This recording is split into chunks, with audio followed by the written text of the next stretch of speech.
happy Fly Out Friday.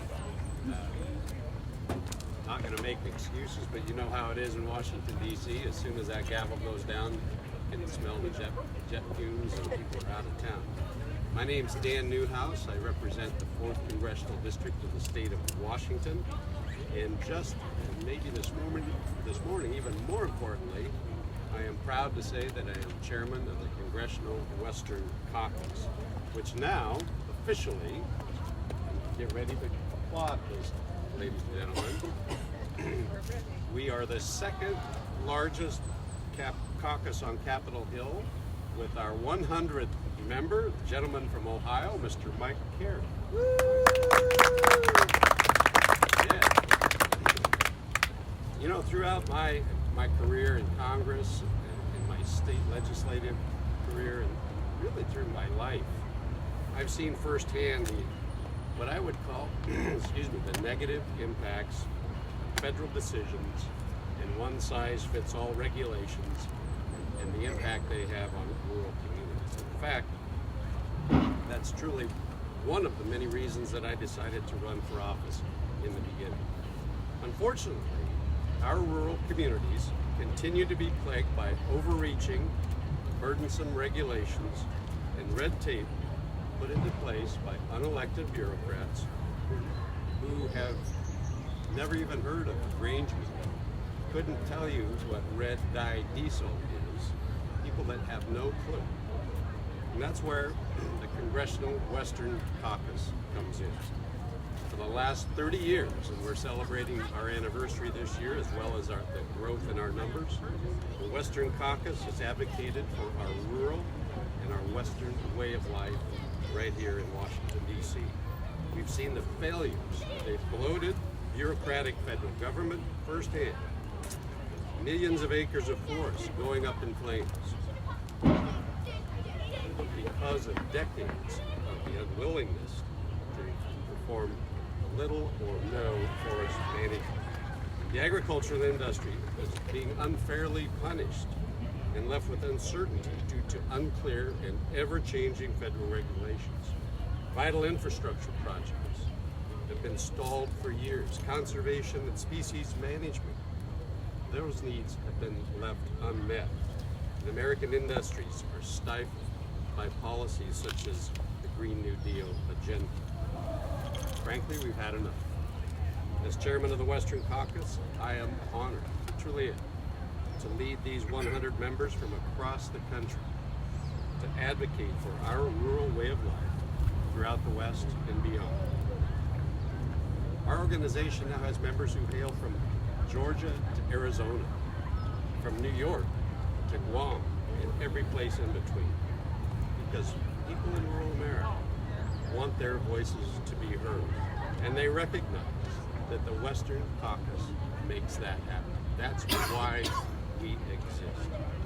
I'm proud to work alongside our many Western Caucus members to serve as champions, truly, for these communities who feel that they have been left behind by the federal government's overreaching laws and burdensome regulatory red tape. We will continue working to encourage responsible resource development and energy independence, unlock our public lands, and meet the multiple use mandates.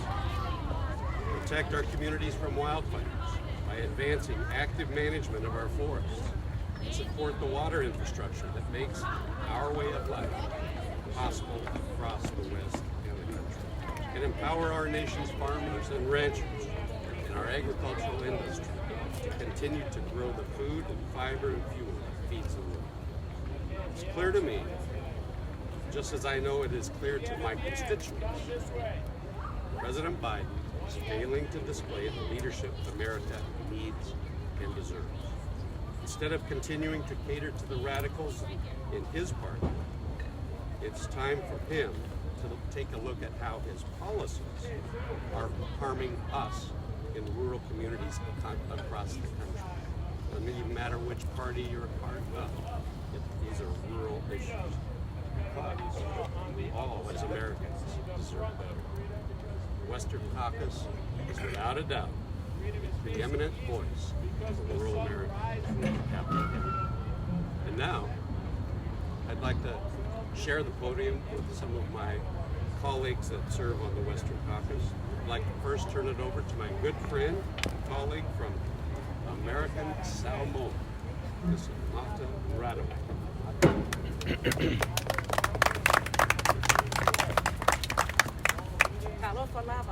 Thank you, Mr. Chairman.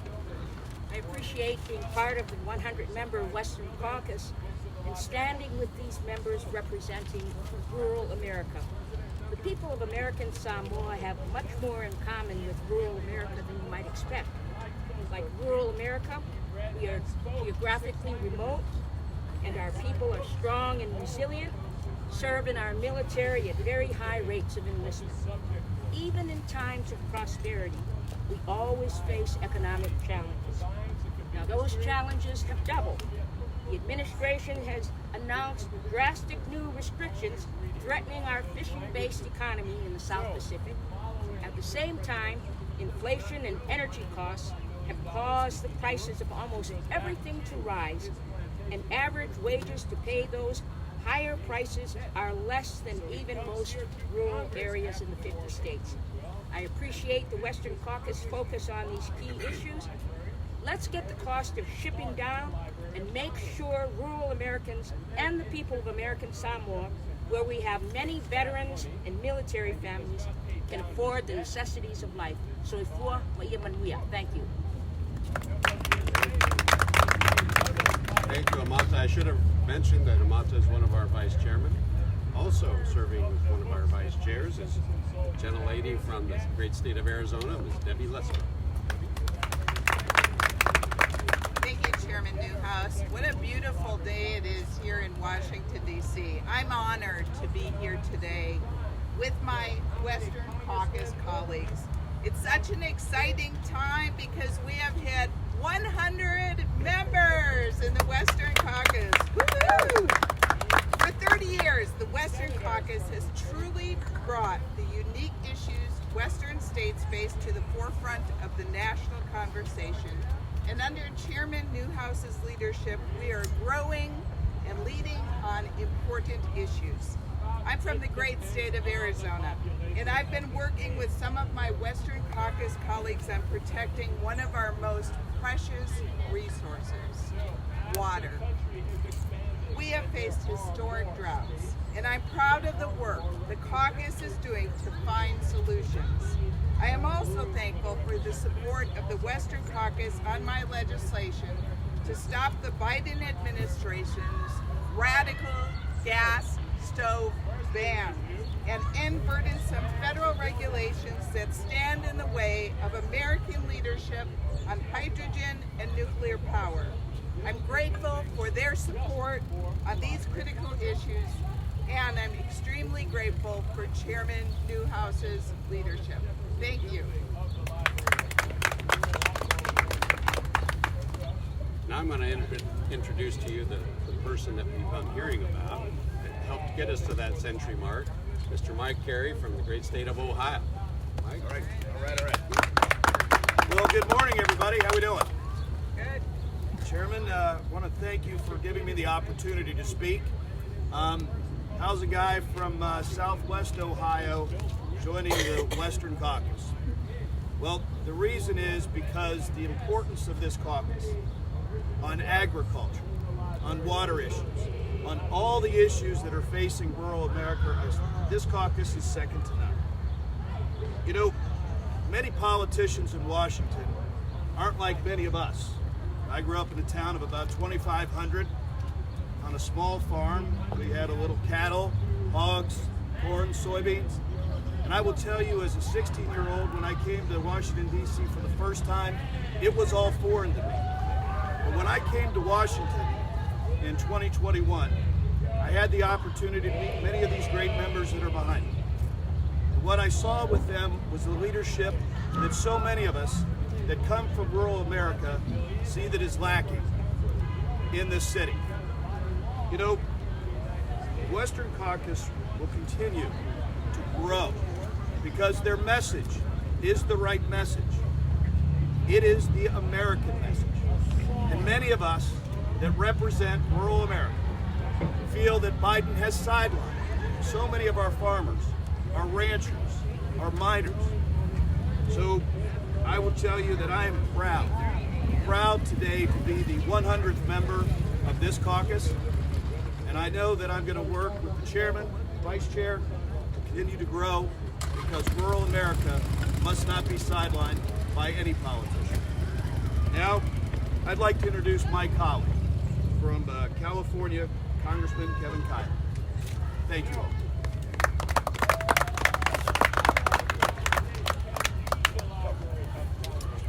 Thank you very much. It's really an honor to be part of the Western Caucus. I'm from California. I represent a district that covers most of the California-Nevada border and the Eastern Sierras. Consists of 10 counties, 7 national forests, Lake Tahoe, Death Valley National Park, and really some of the most amazing parts of our country. But you know, in California, we have challenges that really underline the importance of this caucus and its role in advocating for proper resource management. First, in California, we have the most onerous restrictions on energy production, energy sourcing, and energy use. And as a consequence, we have both the highest utility bills and the highest gas prices, which is a big factor in the cost of living that is driving so many people out of our state. Second, we've had perhaps the most onerous restrictions when it comes to water management, especially our agricultural sector, which has faced sacrifices and hardships unlike anywhere in the country in recent years. And yet, this year has seen all of that sacrifice squandered when we finally got a lot of rain, and much of it was sent straight into the ocean. And third, our state has been hit by catastrophic wildfires of a kind that we really haven't seen anywhere else in the country, with communities being destroyed, with lives being lost, with our environment being degraded. So I am committed to working with folks in this caucus to use every tool at our disposal to restore proper management of our natural resources, whether it's the Lower Energy Costs Act, the California Water Act, or the Wildland Firefighter Protection Act. But in a larger sense, I really see the role of this caucus as advocating for a mindset of humility when it comes to policymaking. This is a beautiful and diverse country with many different states, many different kinds of communities. And I think that we can be a voice for humility in reminding everyone that of the uniformity that is inherent to national policy, and how that uniformity often doesn't play out in the best ways in different parts of this country. So I want to thank Chair Newhouse for his leadership. I'm really glad to see this caucus becoming a growing force on Capitol Hill, and at that, look forward to what we're going to be able to accomplish together this term. Thank you. As you can see, we have a very strong freshman class this year. You know, I'm one of the few farmers in Congress. Proud to introduce to you another farmer from the great state of California, Mr. David Valadeo. Well, good morning, everyone. I came to Washington because of my frustration with the lack of understanding of what rural America brings to the rest of the country. And it's something that the caucuses like this one, under this leadership, has done an excellent job. We've had the opportunity to go to a lot of different areas in the country to learn more about other parts of rural America. But for me, coming to Washington and helping the American people understand the importance of what we bring to the table. When we talk about water, as we mentioned here a couple of times, that in my area, we're experiencing some flooding. For the last 4 or 5 years, we're experiencing some drought. It's these extreme situations, and the rest of the country might look at that and think, well, how does that impact me? And the Western Caucus is one of the avenues that we use to help inform the American people that we produce their food. And then when we hear about a permitting issue, well, we produce their energy. So when their high gas prices or high food prices are impacting them in their daily lives, this caucus here is the one that reminds them of the importance of what we do and what we bring to the table. And it's important that we continue to grow this caucus. 100 is a great number, and Chairman Newhouse has done an amazing job of trying to bring the country together. But we've got to continue to work really hard, because these fights here in Washington, it seems like we're always fighting against folks who just don't understand the importance of rural America and what we do. So I look forward to continuing to work with the caucus and my colleagues here. I've got a great group of members who bring a lot of insight and a lot of knowledge to the table and help us do a good job representing rural America here in the United States Congress. So thank you. Thank you very much, David. It's great to see junior members coming up into positions of leadership. Another farmer, also from the Golden State, happy to introduce another member of the freshman class, Mr. John Duarte.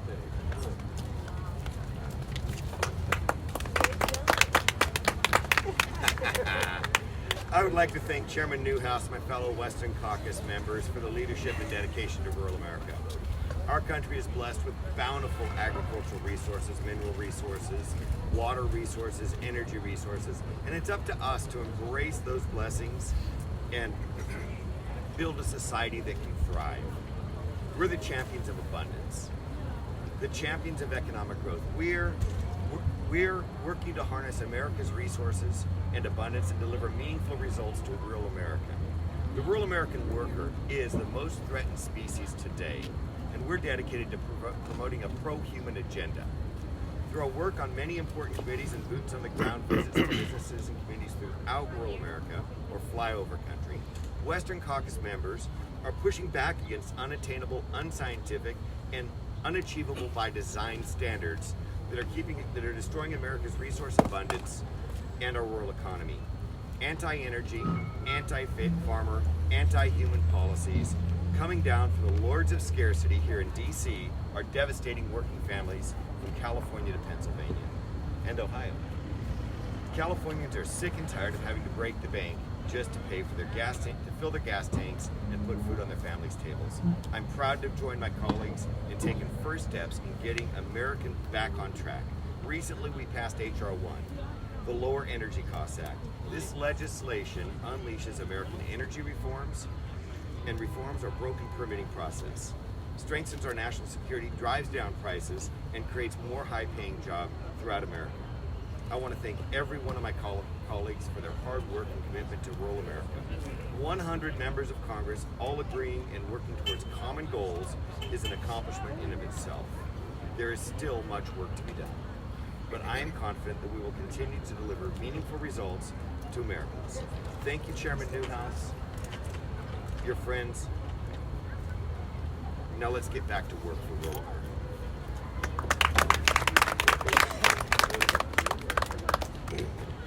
I can't stop talking about how great our freshman class is. I want to introduce someone to you who knows more about not only conservation and preservation of public lands, but utilization.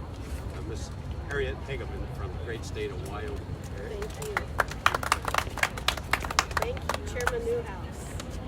With 100 members, the Western Caucus is now the second largest caucus in Congress, and it's easy to understand why it has grown to such a large group. The issues that are important to members of our caucus, energy, private property rights, water, agriculture, forestry, mining, and permitting reform, to name just a few, are important to all Americans. These are issues that will determine the direction of our country and our ability to have clean and abundant energy without relying upon despots and dictators around the world, to have bountiful and healthy crops, and to have the freedom to utilize our lands without overbearing government restrictions. Members of this caucus have led on many of the most prominent bills that have been passed in the 118th Congress. I have no doubt that this leadership will continue through this entire legislative session and well beyond. I look forward to joining the caucus in celebrating its 125th member and its 150th member, and it's only upward from here. Thank you. Thank you, Harriet. And as I think we've inferred a few times, the Western Caucus is made up of members from all across the country, almost every state, because they understand the significance of the things that we're talking about for rural America hold true no matter where you are. So I'm very proud to be able to introduce to you one of our great leaders in our Republican conference in the U.S. Congress, someone that has shown tremendous ability to really help us understand some of the issues that are important in our energy industry, Mr. Phil Johnson from the great state of Ohio. Well, good morning. 100 members. My gosh, you know, it's hard to get 2 members here in Washington to agree whether it's raining or the sun is shining.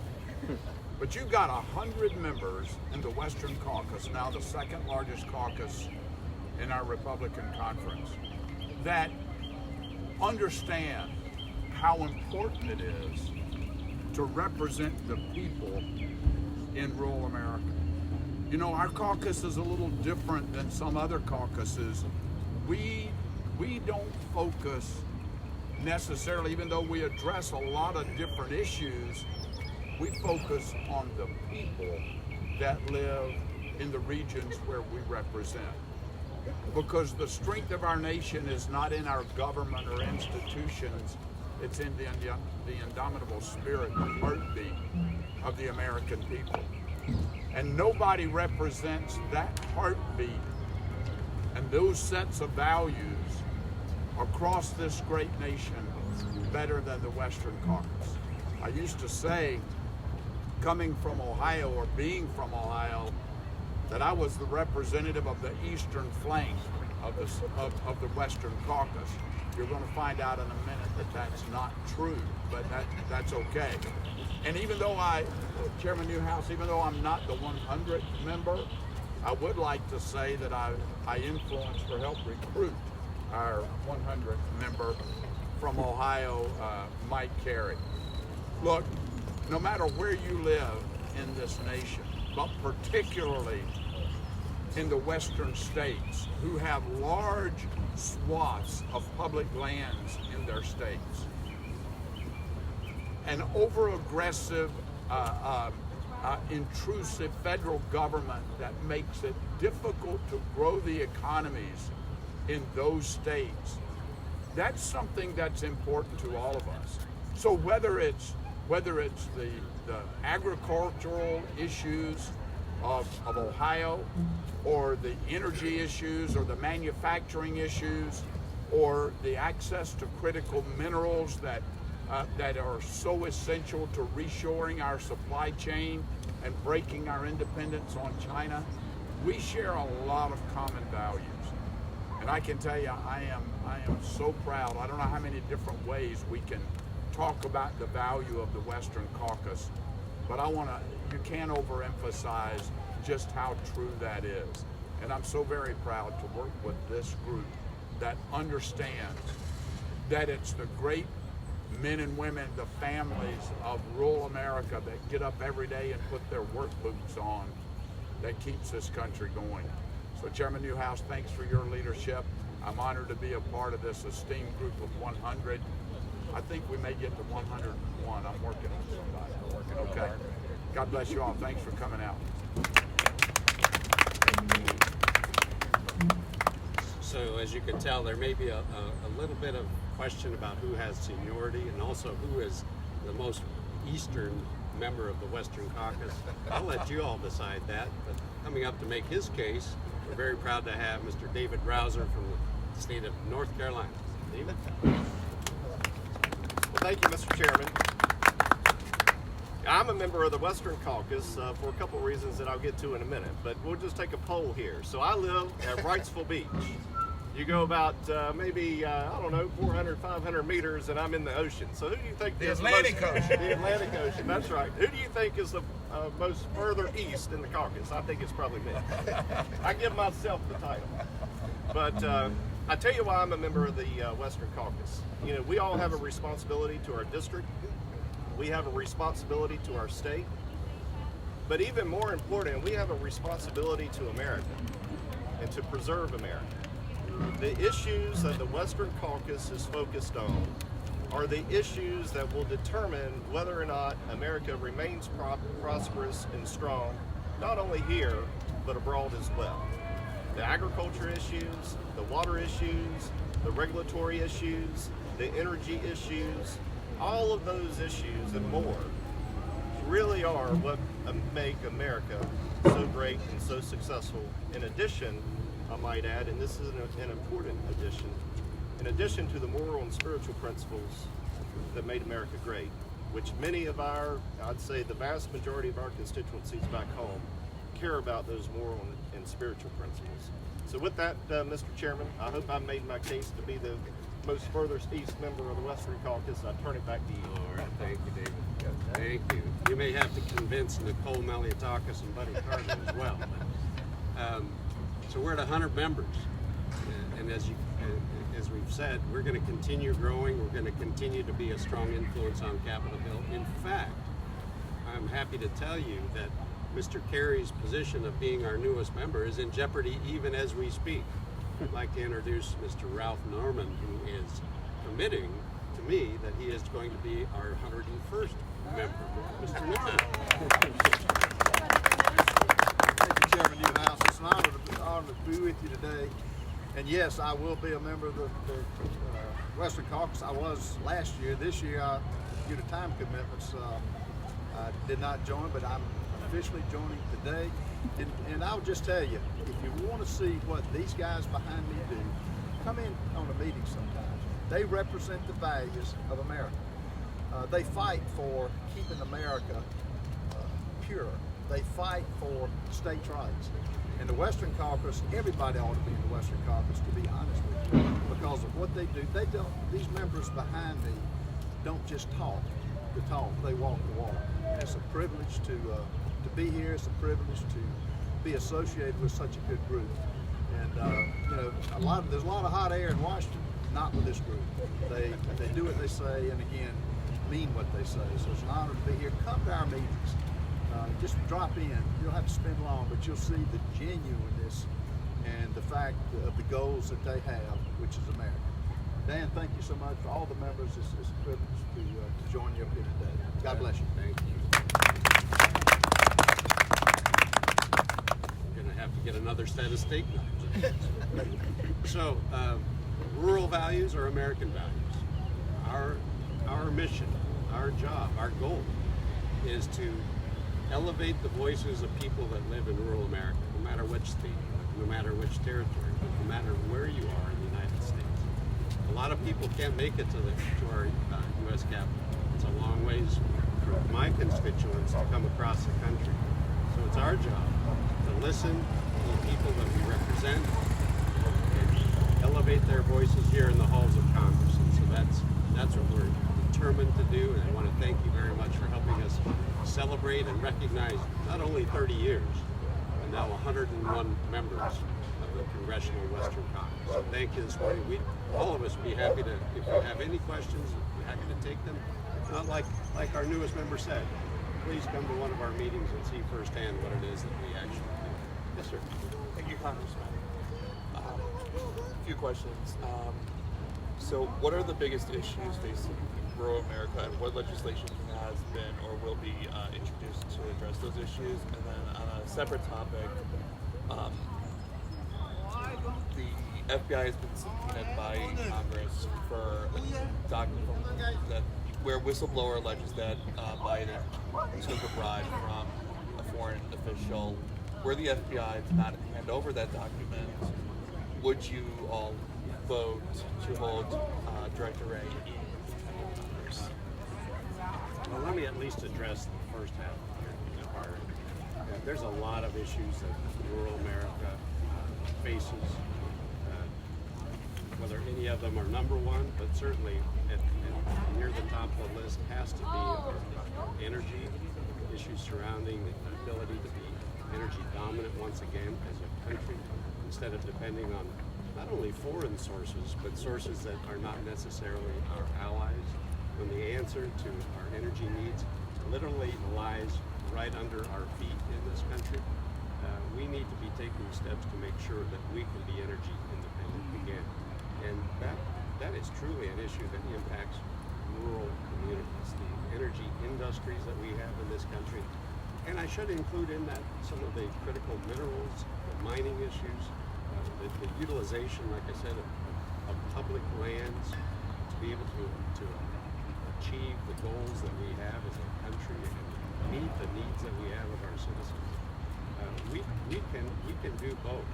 Protect our natural resources that we have, the lands, the water, and the air, and also be independent when it comes to energy resources. So, I'm a farmer. There's certainly a lot of issues that come to mind that challenge American agriculture. A lot of the issues that we face, like I said, are the issues that rural Americans face. As far as the FBI inquiry, I'm going to defer if anybody else would like to address the people that are on those committees. Ms. Lesko, would you like to do that? I'm not on the committee, but I can tell you what, that if a whistleblower, as they have, has identified a form that the FBI has, and in the FBI's response, it seems like they did not deny they didn't have the form, but they haven't turned it over. The American public and Congress need to see this form. If it implicates, we need to find out if it implicates the President of the United States. And yes, we need to have action, we need to have teeth. If we issue a subpoena and they don't answer, we need to follow it up.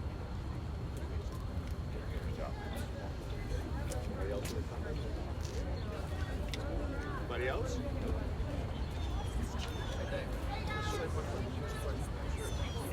You know, you talk about legislation. Let me tell you one piece of legislation that everybody here supported was a strong immigration bill. If you want to know one thing that's threatening not just rural land, but this country, is the invasion that's happening on the border. This affects every state in this union. So all of you ought to be reporting on this, how important this is. It's in the Senate's hands to enforce it. And I challenge them to move it. How has the end of Title 42, how is that going to affect rural America? It's going to affect rural America. Every state is now going to become a border state. I mean, you're looking at tens of thousands of immigrants that are lined up down on the border to rush the border with the end of Title 42. And here's the damnable part of that. It does not have to be that way. Back to your first question, I'm not going to get into the details of the FBI issue, but I will tell you that under the Constitution, we have a system of checks and balances. And one of the most important authorities and responsibilities that we have as the voice of the American people is to hold the executive branch and the judicial branch accountable. And it's a mutual system of checks and balances. And this administration has manufactured this border crisis. It wasn't that way at the beginning of January 2021. It became that way when President Biden stopped the border wall construction, stopped the Remain in Mexico policy, and began the catch and release policy. If he would reverse course on those three issues alone, we could get over this border crisis. That's why all of our members here and what the House did this week in passing H.R. 2 to secure our borders. It's the strongest border security bill that has ever come out in the history of the United States Congress. And I hope the Senate acts on it very quickly, because this crisis is about to become exponentially worse, and it's going to affect every community. I just saw, and I'm sure you saw the news report, Chicago has declared a state of emergency over the number of immigrants that are coming to Chicago. If they're making it all the way from the southern border to Chicago, do you think they're not making it to Zanesville, Ohio, and Nashville, Tennessee, and other places all across this country? We need the president to do his job, and he needs to secure the border. Thank you, Bill. Thank you, everybody. Thanks for helping us celebrate the milestone in Western Caucus history, our 30 years and now 101 members. Thanks for being here. 101. Yes, sir.